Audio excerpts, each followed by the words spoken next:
Olá, estudantes da primeira série, tudo bem com vocês?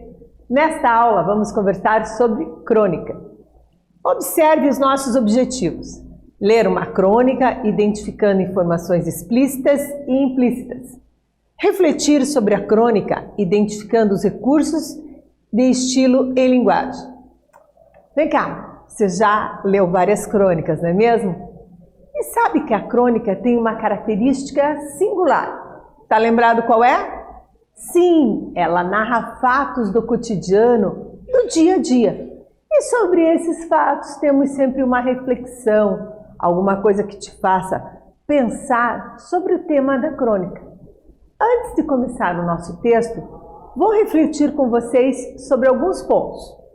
Quando você era criança, tinha expectativa de como seria quando fosse adulto? E mais, você costuma ver semelhanças físicas com seus familiares?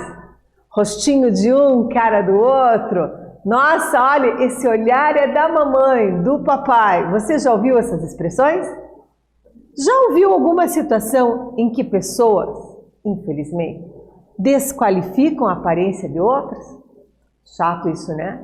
E também muito constrangedor. Às vezes por conta do que será? Da estatura, de alguma outra característica física. Então pense, o texto baixinho do Gregório do Vivier é justamente a crônica que vamos estudar. Te convido a ler comigo esse trechinho. Quando era pequeno, não imaginava que continuaria pequeno o resto da vida. Come bastante para crescer e ficar bem alto, diziam. Comia com a voracidade de quem quer ter 1,90 m. Perguntava, já estou crescendo? Ainda não estava. Era o mais baixo dos meus amigos, mas estava comendo tanto que um dia ultrapassaria todos.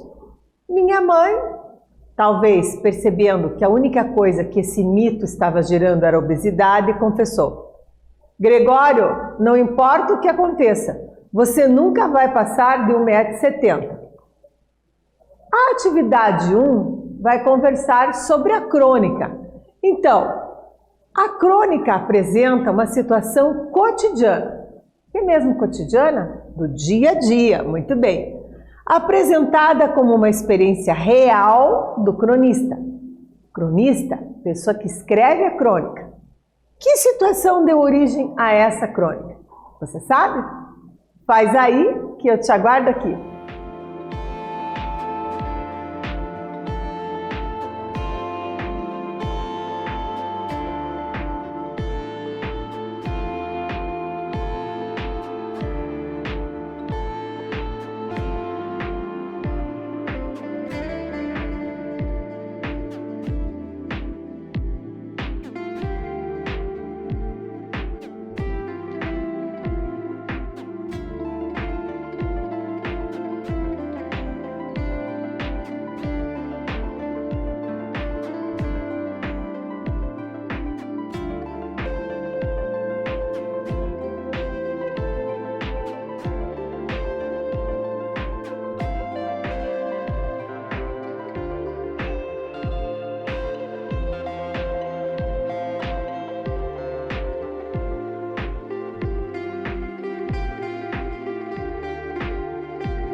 Voltei e vamos gabaritar a primeira atividade.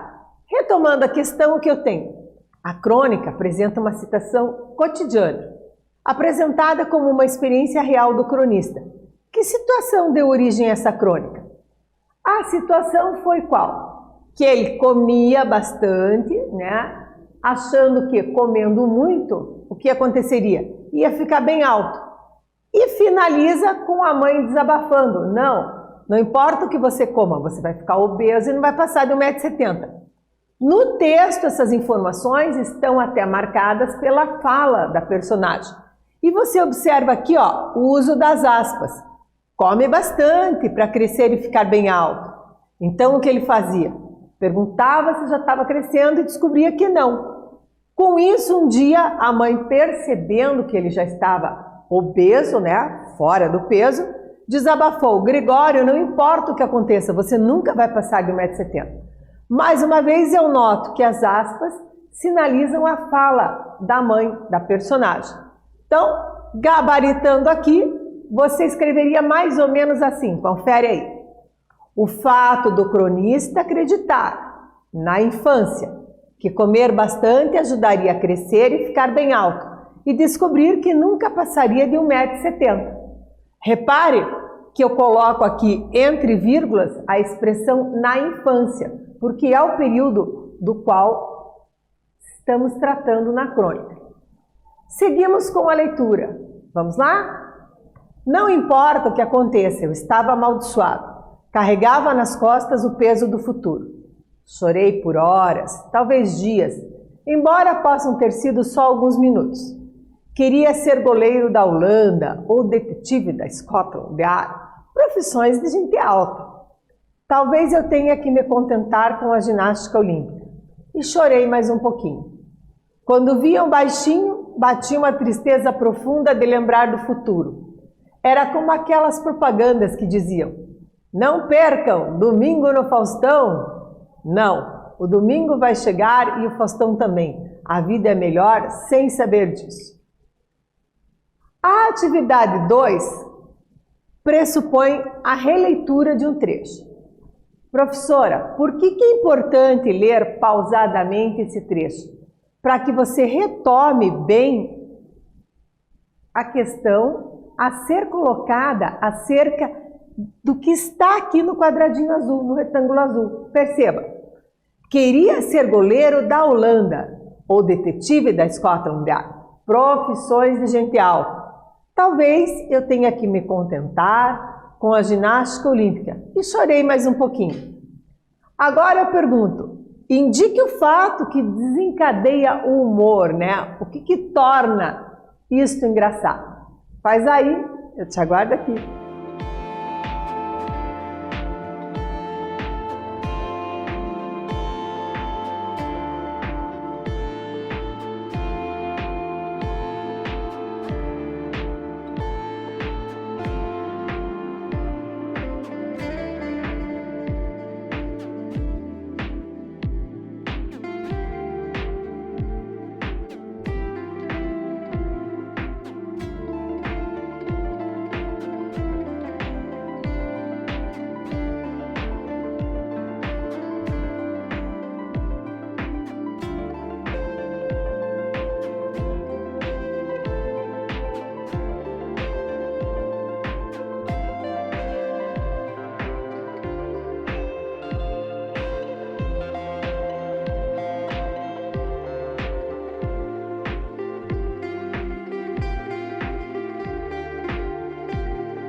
voltei gabaritar contigo. Então, o fato que desencadeia o humor é o quê?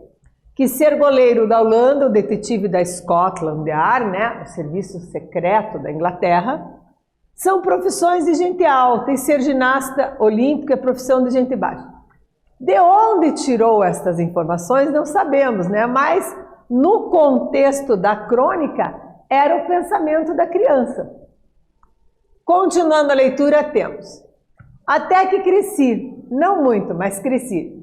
Estacionei em 1,69 m com a sensação térmica de 1,70 m. O cabelo despenteado ajuda a chegar lá e até hoje checo se a maturidade não me rendeu alguns centímetros a mais. Os amigos desfavorecidos verticalmente me ajudam a superar. Antônio Prata tem na ponta da língua uma lista de baixinhos ilustres, que vão de Milor Fernandes a Bono Vox, passando por Woody Allen, Al Pacino e, claro, Romário, antena da raça baixinha. Isso conforta. Os baixinhos agradecem a causa, a não ser pelo Bono Vox, que envergonha a classe e usa salto embutido. Tudo tem limites. Às vezes gosto de alguém sem saber por quê e depois percebo, é baixinho. Quando vejo um de nós, aceno com a cabeça como quem diz, estamos juntos.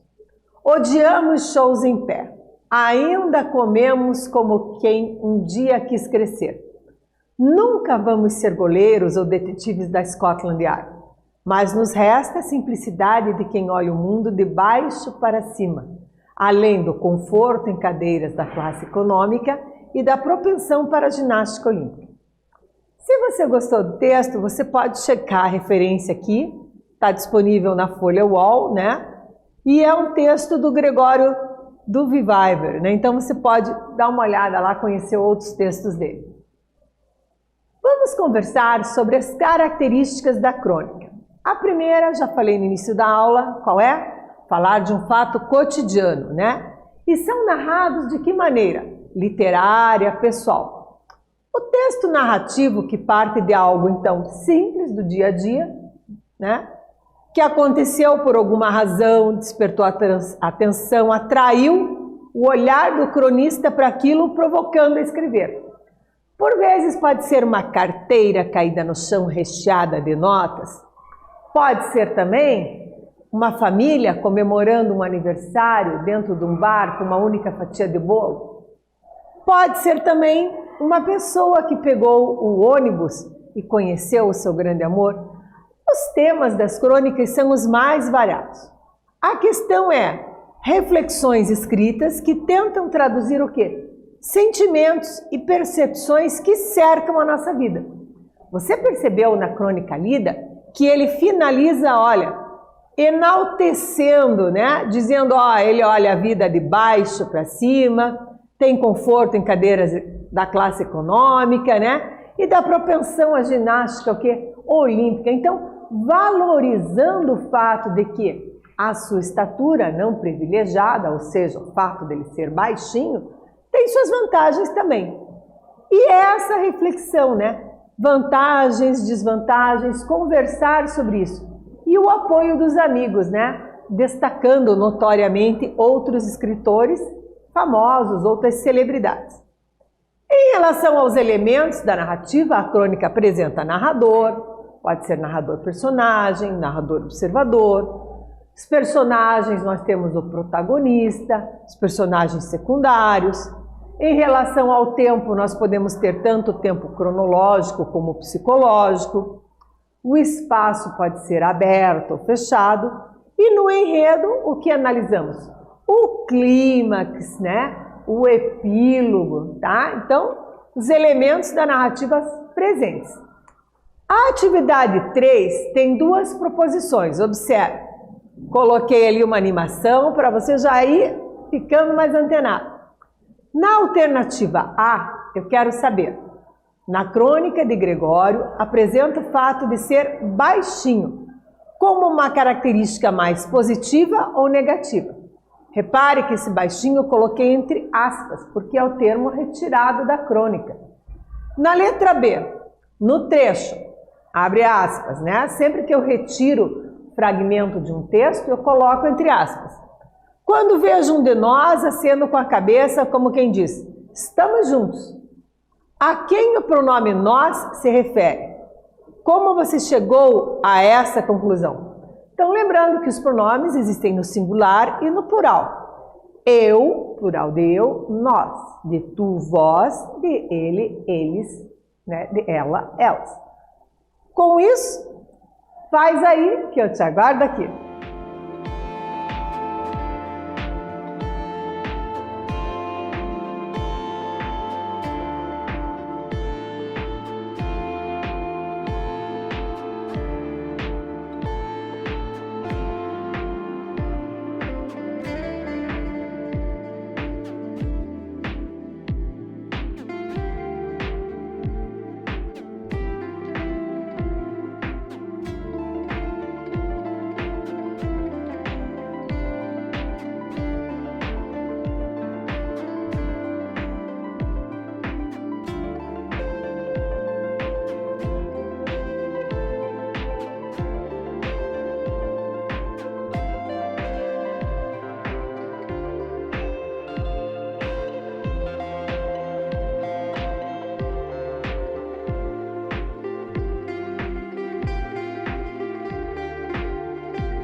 Voltamos, gabaritar a atividade 3, questão A. Você já pensou sobre isso?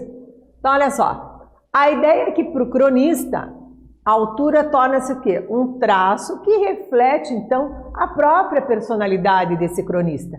E ele identifica personalidades bem-sucedidas, pessoas ilustres, caracterizadas pela baixa estatura. Olha aqui no texto como ele vai falando, né?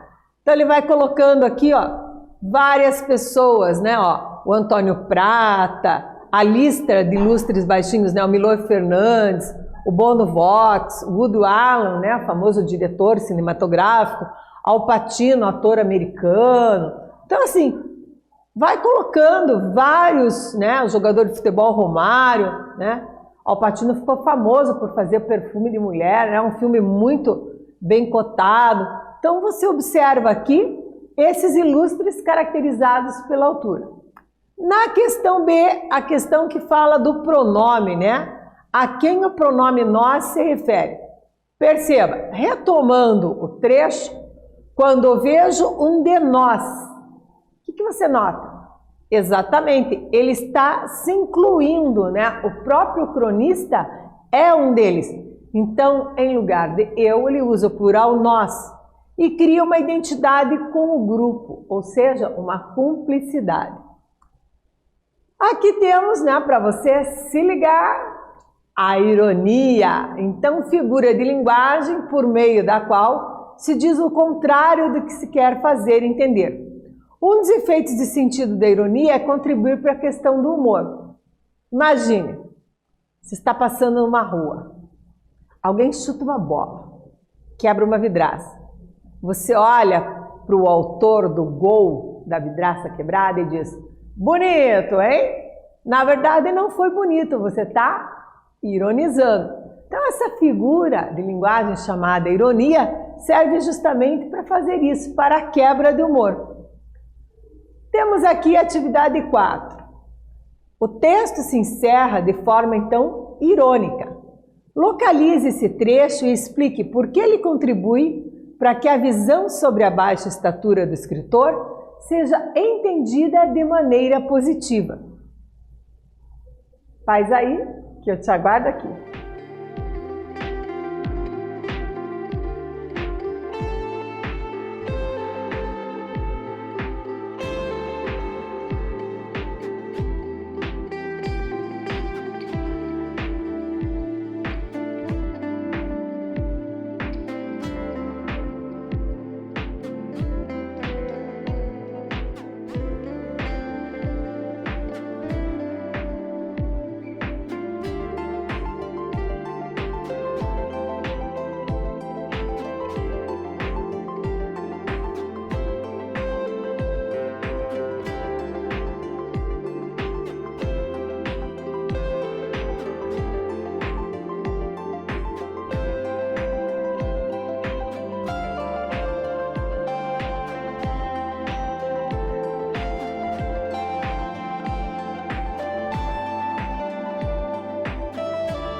Voltei. Estamos conversando sobre a atividade 4 e a questão pressupõe que você localizasse no trecho, né, e explicasse. Então, o trecho em questão é este aqui, né? Veja, esta tela, onde ele faz a lista dos desfavorecimentos, né? E, na verdade, ele vai até o final colocando. Então, no final, aqui onde tem a referência do Gregório do Vivier, você vê que ele vai falando, né, do que favorece, do que não favorece. Com isso, nós podemos gabaritar assim.